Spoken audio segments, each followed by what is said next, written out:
Białowieżes, Poolas ja see on Valgevene piiri ääres väike kohakene, kus täna toimub konverents Naised ja jahindus ja siia on tulnud kõik Balti riikide esindajad pluss Poola suur ütleme siis seltskond jahinaisi ja ka jahimehi.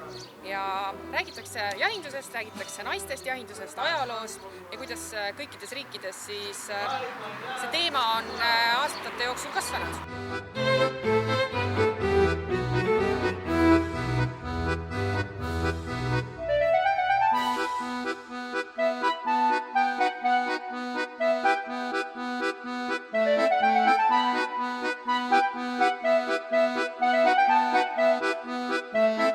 Mis te arvate, Eesti naiskitid? Kuidas oleks?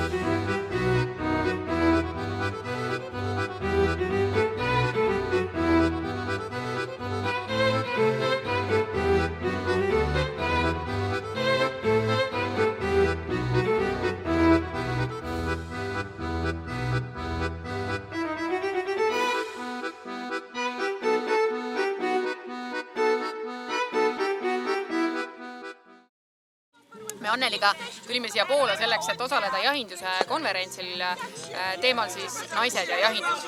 Ja päev oli väga äge, emotsioone täis. Just, oli väga palju erinevaid riike, kes esinesid oma kogemuste põhjal ja mida ma toon välja on see, et väga palju oli Poola keelseid ja Poola teemadel ettekandeid, millest muidugi kõik aru ei saanud, aga räägiti ju näiteks hundipopulatsioonist.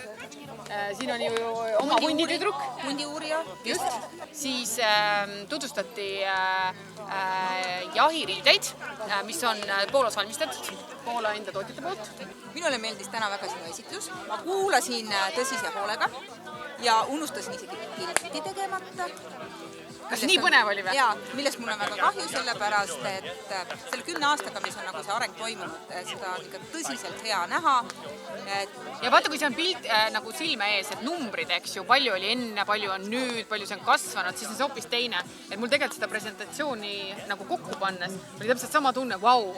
Sa said ise infot. Jaa, et just, et see areng on ikka hästi suur olnud, et hea muidugi vaadata, et teistes riikides on ka see areng olnud, muidugi me oleme veel väikesed, meid on 300 ja poolakaid on 3000, aga no need suhtarvud on ka oluliselt teised.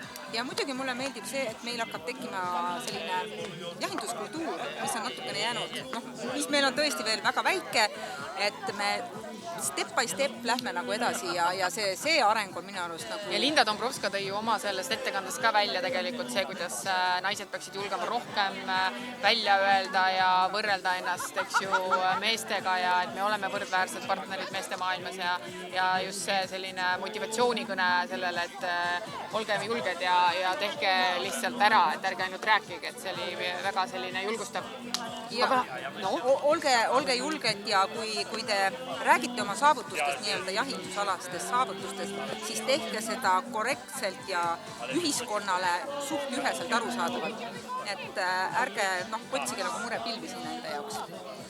Aga tead, ma tean ühte kohta, kus täna ei ole murepilve ja see on see metssiga, mis aeti Vardasse. Lähme vaatame. Lähme vaatame.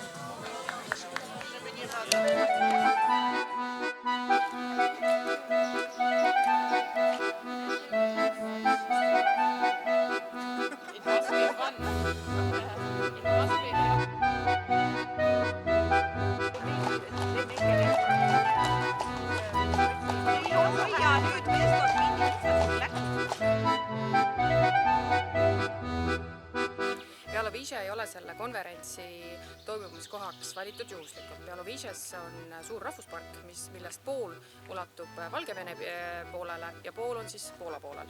Ja siin elab looduses 1100 Euroopa piisonit. kunagi ammu, tegelikult 20. sajandi alguses elas siin samuti looduslikult circa 700 Euroopa piisonit, aga siis nad kütiti ja viidi arvukus täiesti nulli. Ja 50ndatel toodi siia 15 looma ja hakati aretama uuesti Euroopa piisoneid ja neid on siis järk-järgult vabadusse lastud ja 60ndate alguses sündis esimene siis looduses Euroopa piisoni poeg. Ja täna on siis siin Rahvuspargi keskel selline aretuskeskus, kus siis aretatakse Euroopa piisoneid ja samuti näidatakse, mis siis ulukiliikidest Poolas veel on. Et siin on hundid, punahirv, metssiga, samuti metskits. Ja inimesed saavad siia tulla nagu loomaaeda, osta kaasa suveniire ja vaadata siis loomi.